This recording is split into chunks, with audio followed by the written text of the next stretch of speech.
وہ عمر خضر ادا کرنے کا تھا، وہ شکر ہے کہ پروردگار نے وہ اختیار اپنے پاس رکھا ہوا ہے۔ اور اس طرح مگر یہ جو چیزیں ہیں وہ یہ اگر ہمیں اکنامک پروگرس پہ جانا ہے تو ہمیں اپنے اخراجات کو بہت حد تک کم کرنا پڑے گا۔ اس جو ریوائز بجٹ ہے اس کے اندر 85 ارب روپے کے اخراجات تو کم کیے ہیں حکومت نے، مگر میری یہ ناقص رائے ہے کہ اس میں مزید کمی کی ضرورت ہے، اتنی کمی کی ضرورت ہے کہ صرف جو ہے نا وہ ضروریات جو ان کی عام روزمرہ کی ضروریات ہیں وہ حکومت کی پوری ہوں، اور ہمیں اپنے جو اضافی اخراجات ہیں جو کہ یشی کے زمرے میں آتے ہیں وہ ہمیں ختم کرنے پڑیں گے، کم نہیں کرنے پڑیں گے، وہ ان کو ختم کرنے پڑیں گے۔ تو اس طرح یہ اگر ان فٹ سٹیپس پہ چلیں گے تو پاکستان کی بہتری کے آثار پیدا ہو سکتے ہیں، کیونکہ اگر یہ چیزیں کم نہیں ہوں گی تو پھر قرضے پہ قرضہ اور پھر قرضے پہ قرضہ، اور جو غریب آدمی ہے وہ پہلے ہی مہنگائی کی چکی میں پس رہا ہے اور اس کو کسی قسم کی کوئی ریلیف جو وہ نہیں ملے گا۔ اس ساری صورتحال میں کیا ایک عام غریب آدمی کا، ایک عام یہاں جو لوگ بستے ہیں پاکستانی ہیں، ان کا مستقبل کیا ہوگا؟ ناظرین، ایک اور اہم جو چیز ہے وہ یہ کہ پچھلی تمام حکومتوں کی طرح اس حکومت نے بھی اس بجٹ میں جو پیش کیا فائنانس بل، اس کے اندر جو ریونیو تو میجرز تو لے لیے، ٹیکسز تو لگا دیے، مگر اکانومی کو ڈاکومنٹ کرنے اور نئے ٹیکس پیئر کے اوپر کوئی کام نہیں کیا گیا۔ ایک وہ جو چیز جو چل رہی ہے پہلے سے، فائلر اور نان فائلر کے اندر ڈسکریمنیشن ہے، اور نان فائلر سے جو وہ زیادہ ٹیکس ڈبل ٹیکسیشن کی جاتی ہے اور نان فائلر سے کم کی جاتی ہے، مگر اس کا بیسک مقصد ہم پہلے بھی کہہ چکے ہیں، اس کا بیسک مقصد یہ تھا کہ نئے ٹیکس گزار ٹیکس نیٹ میں لائے جائیں، ٹیکس بیس بڑھائی جائے، اور تاکہ ان کا ڈیٹا ایف بی آر کے پاس آئے اور ایف بی آر اس پہ کام کرے، ان کو نوٹسز ڈالے اور ان کو ٹیکس نیٹ میں لے کے آئے۔ مگر ہمارے ہاں یہاں پہ ایف بی آر جو ہے نا وہ جیسا ہے جہاں ہے کی بنیاد پہ معاملات ان کے وہ چلا رہے ہیں، اور جو ایف بی آر کے بابو لوگ ہیں وہ آتے ہیں ٹھنڈے کمروں میں بیٹھتے ہیں اور جو جیسا چل رہا ہے ویسا ہی جو ہے نا وہ چلا کے نکل جاتے ہیں۔ اور جو نان فائلر کے اوپر جو ہیوی ٹیکسیشن ہے وہ میں اس کو بالکل اس کے جو ہے نا وہ خلاف نہیں ہوں، ان سے لینی چاہیے، مگر اس کے ساتھ یہ بھی کرنا چاہیے کہ جو نان فائلرز ہیں جو ہیوی ٹیکسز پے کرتے ہیں ان کو آپ ٹیکس نیٹ میں لے کے آئیں، ان کو اس اکانومی کا حصہ بنائیں آپ پراپر طریقے سے، نہ کہ نان فائلرز کو صرف ایک نان فائلر سے جو ٹیکس کلیکٹ کرنا ہے اس کو آپ ایک ریونیو میجرز بنا لیں۔ اس کے علاوہ کیونکہ یہ ہم جو ٹیکس ریفارمز کرتے نہیں ہیں، اور جو ہمارا سارا جو فوکس ہوتا ہے وہ ہوتا ہے انڈائریکٹ ٹیکسز پہ۔ انڈائریکٹ ٹیکسز ہمارے جو ٹیکس کلیکشن ہے اس کے اندر انڈائریکٹ ٹیکسز کی کلیکشن جو ڈائریکٹ ٹیکسز ہے اس سے کافی زیادہ ہے، جس کی وجہ سے دونوں کا توازن بگڑ گیا ہوا ہے۔ مگر پاکستان کو اپنے جو معاملات کو سٹریم لائن کرنے کے لیے، اپنے پاؤں پہ کھڑے ہونے کے لیے ٹیکس ریفارمز کرنی ہوں گی۔ اس کے اندر انہیں نئے ٹیکس گزار جو ہیں وہ ٹیکس نیٹ میں لے کے آنا پڑیں گے، اور اس کے علاوہ اور بہت سارے سیکٹرز ہیں جہاں پہ ہمیں ریفارمز کرنے کی ضرورت ہوگی۔ ظاہری بات ہے کہ جب ہماری آمدن کم ہوگی اور اخراجات زیادہ ہوں گے تو ہمیں قرض ہی لینا پڑے گا، اور اس قرض سے بچنے کے لیے ہمیں اپنی انکم کو، اپنی آمدن کو اس حد تک لے کے جانا ہوگا تاکہ ہم اپنے اخراجات کم کر سکیں اور اپنے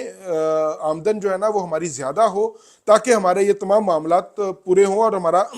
جو ڈیفیسٹ میں ہمیشہ بجٹ جاتا ہے وہ سرپلس میں چلا جائے۔ ناظرین، پاکستان نے جو آئی ایم ایف ہے اس کے ساتھ کل 21 کے قریب جو پروگرام کیے، مگر ان میں سے صرف ایک پروگرام ہی مکمل ہو سکا ہے، اور اس طرح باقی جو پروگرام ہے وہ اپنی تکمیل کی مدت کو پہنچنے سے پہلے ہی ختم ہو جاتے ہیں، یا وہ کسی قسم کے مسائل کا شکار ہو جاتے ہیں جس کی وجہ سے وہ مکمل نہیں ہو سکتے. اسی وجہ سے ہم ہر روز ہر دفعہ آئی ایم ایف کے پاس چلے جاتے ہیں. اور پہلے بھی بتا چکا میں کہ پاکستان اس وقت چوتھا بڑا ملک ہے پاکستان جو آئی ایم ایف سے قرض لینے کے لیے کی لسٹ میں ہے. میں پہلے بھی بتا رہا تھا کہ ہمیں ریفارمز کرنی ہوں گی. ریفارمز کس کس سیکٹر میں کرنی ہے؟ ریفارمز ہمیں کرنی ہے ایک تو سب سے پہلے تو ہمیں ٹیکس سیکٹر میں ریفارمز کرنی ہے, اس کے بعد ہمیں ایگریکلچر سیکٹر میں ریفارمز کرنی ہے, اس کے علاوہ ہمیں انڈسٹری کے سیکٹرز میں جو انڈسٹری ہے ہماری جو اس کے اوپر اندر ریفارمز کرنی ہے تاکہ ان کو کس طرح فیسیلیٹیٹ کیا جائے اور ان سے کس طرح ٹیکس لیا جائے جتنا وہ آمدن کماتے ہیں. اس کے بعد جو ایک اور چیز ہے وہ جو آئی ایم ایف کی شرط بھی تھی کہ امپورٹ سے مکمل طور پر پابندی ہٹا لی جائے, اور جو کہ جو اسٹیٹ بینک ہے اس نے ایک سرکولر بھی اپنا جو جاری کیا تھا وہ واپس لے لیا. اور اس کے علاوہ ایکسچینج ریٹ کو آزاد کرنا. امپورٹ کے حوالے سے بڑی ایک اہم چیز جو ہے وہ یہ ہے کہ ہمیں اپنی امپورٹ کو تھوڑا سا کرٹیل کرنا ہوگا. وہ کس طرح کرٹیل کرنا ہوگا کہ جو چیزیں لگژری آئٹمز ہیں اس کے اوپر بھلے 2000-3000% ٹیکس لگا دیا جائے, تاکہ جو ایک ہماری اشرافیہ ہے اس نے اگر امپورٹڈ چیزیں لگژری آئٹمز استعمال کرنی ہے تو وہ ٹھیک ہے, وہ دے ٹیکس, اس کو 2000-3000% ٹیکس دیں. مگر جو چیزیں انڈسٹری میں استعمال ہوتی ہیں اور وہ راز شکل میں آتی ہیں اور ان کی فنش گڈز بنا کے ہم ایکسپورٹ کرتے ہیں, اس کے اوپر ہمیں جو ہے نا ڈیوٹیز کم کرنی چاہیے تاکہ ہم انٹرنیشنل مارکیٹ میں کمپیٹ کر سکیں ان کو. اور اس کے علاوہ انہیں اور بھی ریلیف دینے کی ضرورت ہے کہ جو بجلی اور گیس کے جو نرخ ہیں ان کے لیے ریٹس ہیں اس کو بھی کم کیا جا سکے. کیونکہ یہ جو ابھی پاکستان کے پاس پہلی قسط آئے گی اور اس کے ساتھ جو دوسرے مالیاتی ادارے ہیں ڈیفینیٹلی ان کا اعتماد پاکستان کے اندر اوپر بڑھے گا اور وہ بھی پاکستان کو قرض دیں گے. مگر قرض ہے جو کہ ہمیں واپس کرنا ہے, اور ہم یا تو قرض رول بیک کرا کے بہت خوش ہوتے ہیں یا ہم قرض لے کے بہت خوش ہوتے ہیں, اور ہمیں قرض واپس بھی کرنا ہوتا ہے. جب وہ واپس کرنا ہوتا ہے وہ سود سمیت واپس کرنا ہوتا ہے, جو کہ اکانومی پہ ایک بہت بڑا بوجھ کا باعث بنتا ہے. پاکستان میں اس وقت میں پہلے بھی آپ کو یہ گزارش کر چکا ہوں کہ اس وقت پاکستان میں ٹیکس ریفارمز کی اشد ضرورت ہے. ایک اور چیز ہے جو سیل ٹیکس ہے, جس کے اندر بہت سارے مسائل ہیں اس وقت. جو انوائسز کچھ لوگ جو وہ فلائنگ فیک انوائسز کا کام کرتے ہیں جو کہ وقتاً فوقتاً پکڑے بھی جاتے ہیں, جس کی وجہ سے پاکستان کے جو ریونیو ہے اس کو کافی سارا نقصان پہنچتا ہے, اور اس کے بعد اس کے ریفنڈز شروع ہو جاتے ہیں جو اوبویسلی ایک الگ سے ایک ایشو ہے. اور اس کے اندر فراڈ بھی ہوتا ہے, لوگ فراڈلنٹلی ریفنڈز لے جاتے ہیں مگر وہ لوگ وقتاً فوقتاً پکڑے بھی جاتے ہیں. اور دوسری بات یہ کہ ہم اپنے جو دوست عرب ممالک ہیں ان کی بہت تعریف کرتے ہیں, ان کی ترقی کی بہت تعریف کرتے ہیں, اور جب ہم نے قرض لینے جانا ہوتا ہے تو بھی ان کی بہت تعریف کرتے ہیں. تو وہاں پہ ایک اور نظام قائم ہے, وہ ویٹ کا ہے, ویلیو ایڈڈ ٹیکس کا. تو اگر وہ اتنے اچھے ہیں اور وہ اتنی ترقی کر رہے ہیں تو ہم ان کا جو سیل ٹیکس کا ویٹ کا نظام ہے وہ ہم اپنے یہاں پہ کیوں نہیں نافذ کر دیتے, جس سے بہت سارے مسائل جو ہے نا وہ بیک جنبش قلم حل ہو جائیں گے. اور اس سے جو ایک تو فلائنگ فیک انوائسز ہیں وہ ختم ہو جائیں گی, جو ریفنڈز کا ایشو ہے وہ ختم ہو جائے گا. اور مجھے امید ہے کہ اگر ویٹ کا نظام پاکستان میں نافذ کیا جائے تو ابھی سیل ٹیکس کی مد میں جتنی ہماری کلیکشن ہو رہی ہے, ریونیو کلیکشن ہو رہی ہے, وہ اس سے امید ہے کہ بڑھ جائے گی, کیونکہ اس کے اپنے جو ہے نا وہ ہے اس کو سنگل ڈیجٹ کر دیا جائے. اس کے اوپر ایک سیل ٹیکس کے اوپر میں ایک الگ سے ویلاگ کروں گا جس کو آپ اپنے سیل جو ہمارے یہاں پہ لاگو ہے نافذ ہے اور جو دوسرے ممالک میں ویٹ کا نظام نافذ ہے اس کے اوپر انشاءاللہ تعالیٰ میں ایک الگ سے بڑی ڈیٹیل کے ساتھ جو ہے نا وہ ویلاگ کروں گا. اس کے علاوہ ہمیں جیسے کہ میں نے پہلے بتایا کہ امپورٹ کے اوپر ہمیں کرٹیل کرنے کی ضرورت ہے ہم کو. اس کے علاوہ بہت سارے سیکٹرز ایسے ہیں کہ جن پہ ہمیں ریفارمز کرنے کی ضرورت ہے, جیسے کہ ہم پام آئل امپورٹ کرتے ہیں. سندھ میں اس کا کامیاب تجربہ ہو چکا ہے, پام آئل کی پلانٹیشن وہاں پہ ہوئی ہے اور وہاں پہ اس کے جو اس کو ایکسٹریکٹ کرنے والی جو پلانٹس ہیں وہ بھی لگائے گئے ہیں, اور وہاں پہ ہم اپنے جو کیونکہ وہ علاقہ ان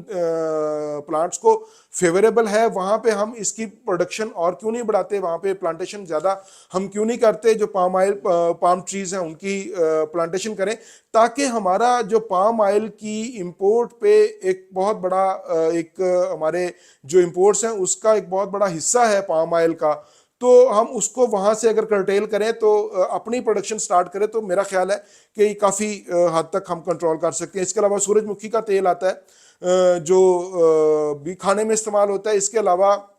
سرسوں کا تیل بھی, اس کو بھی مزید ریفائن کر کے جو ہے نا وہ پہلے بھی ایڈیبل آئل ہے, یہ لوگ بہت سارے لوگ ابھی بھی استعمال کرتے ہیں. پرانے وقتوں میں تو یا دیسی گھی استعمال ہوتا تھا یا یہی سرسوں کا تیل استعمال ہوتا تھا, تو خیر ہم اس پہ بھی کام کر سکتے ہیں. اس کے علاوہ جو دوسرا بہت بڑا سیکٹر ہے وہ ہے چائے کا. چائے کی امپورٹ پہ ہم بہت زیادہ پیسے خرچ کرتے ہیں, بہت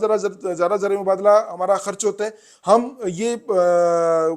کے پی کے کا جو ایک علاقہ ہے شنکیاری,